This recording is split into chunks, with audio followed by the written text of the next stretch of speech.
माँ तू फेरी आसिलु आम मान को एमती अवस्था छाड़ी तू कुआड़े पलाइथिलु जानिछु कुआड़े कुआड़े तते न खोजिछु आमे केते कष्ट सहिछु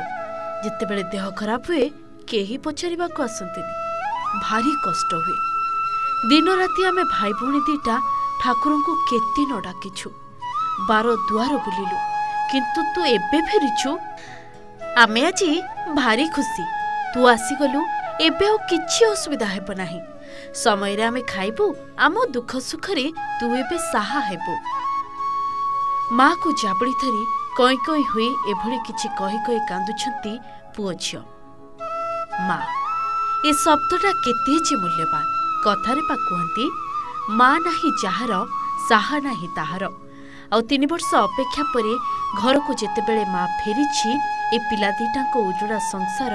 आज सजाड़ी हुई जाइछि 4 वर्ष ହେଲା पळै जाइथिला पुणी बुली बुली कड़ चली पड़ेला आमे एते दिन साई लोक पाखरे रहउथलु भाई मु आम आई थिला रे बंची खाइबा पीबा सब दउथिला जदि आई मरी गला आमे साई लोक सब अच्छे खाइबा पीबा जाउछि आ पाखरे जाओ चली खाई पी के रहिबा जदि एबे मो माँ आसीना मो जाओ खुशी रे अछि पन माँ कोड़ पड़ैला आमे जानि नथि गंजाम जिला आसिका गंडपल्ली 8 नंबर वार्ड रो ए हेउछंती एस मंजू स्वामी डी अशोक आउ कथा कहि पारु नथबा कि सुनि पारु नथबा ए पुओ झियंकु नै तांकर संसार दुख कष्ट रे हेले भी एमाने खुशी रे थिले हेले हठात गत 2021 रे तांको सुखर संसार रे लागि गला ग्रहण स्वामी अन्य स्त्री सह संपर्क रखिले घरे मंजू और पुओ झियंकु मारधर कले यहाकु चिंता करी करी धीरे धीरे मानसिक भारसाम्य हराइथिले मंजू जंत्रणा एते असह्य हैला जे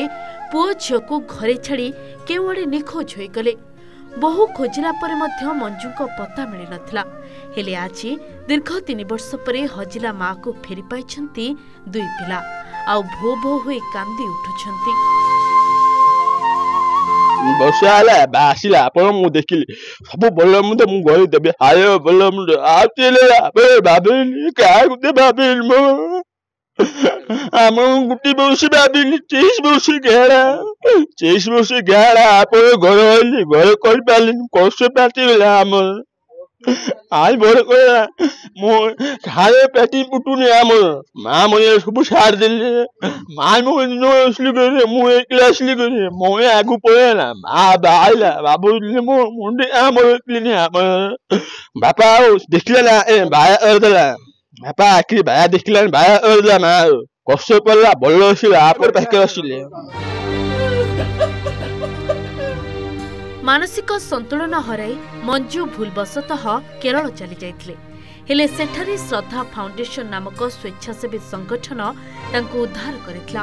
आ मेंटल हॉस्पिटल ले चिकित्सा करितला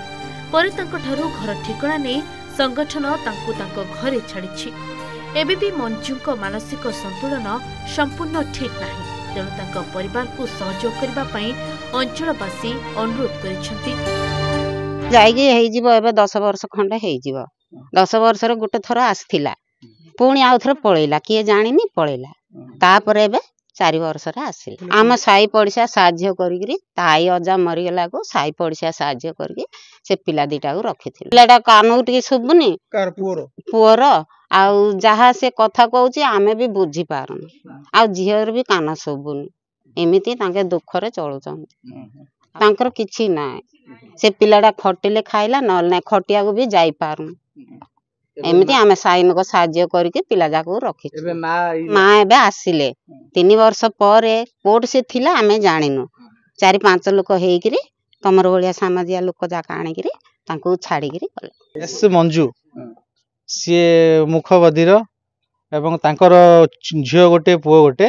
झियो हेले मध्य कालुणी सुभिया को नाही पुओ हेले मध्य जोड़ा सी भी किसी कहवा को नहीं सुभिया को नहीं तांकर बहुत भयावह परिस्थिति बहुत खराब जहाँ आम अनुसंधान रू जानिलु कौन परिस्थिति तांकर हेबार स्वामी न देखा हेतु से बाहर को 3 वर्ष चली जाइए जो परिस्थिति जाइए कि मेंटालिटी हिसाब से को ट्रस्ट चेन्नई आड़े थे से ट्रस्ट वाले आणिकी गंडेपल्ली घरे से छाड़ी गले से सब शुणिला पर आम आसिलु महासभार निर्देश अनुसार आम सब सहायता किछि बुझिबा को आस्थिलु। माँ मानसिक बेकारग्रस्त आ एपटे पुओ झियो दिव्यांग एभली स्थिति सरकारी स्तर रे किछि साहाय्य मिलिले परिवार रे पुणी थरे हस खुशी खेली उठंता। स्वामी द्वारा निर्यातित होई मुक बधिर पिलांकु छाड़ी निखोज होइथिबा माँ दीर्घ 3 वर्ष पर उद्धार होइचंती। घर को फेरिथिबा माँ को पाई दिव्यांग पुओ झियो मन रे जागिछि नुआ संचार। पिले सिना पाईगले माँ को हेले जे स्वामी पाई माँ छाड़ी जाइथिले पिलांकु संतानंग स्नेह रे आवरी होई माँ भूली पारिबे तो पूर्व ताड़ना को आस्करु मनोज बुनी।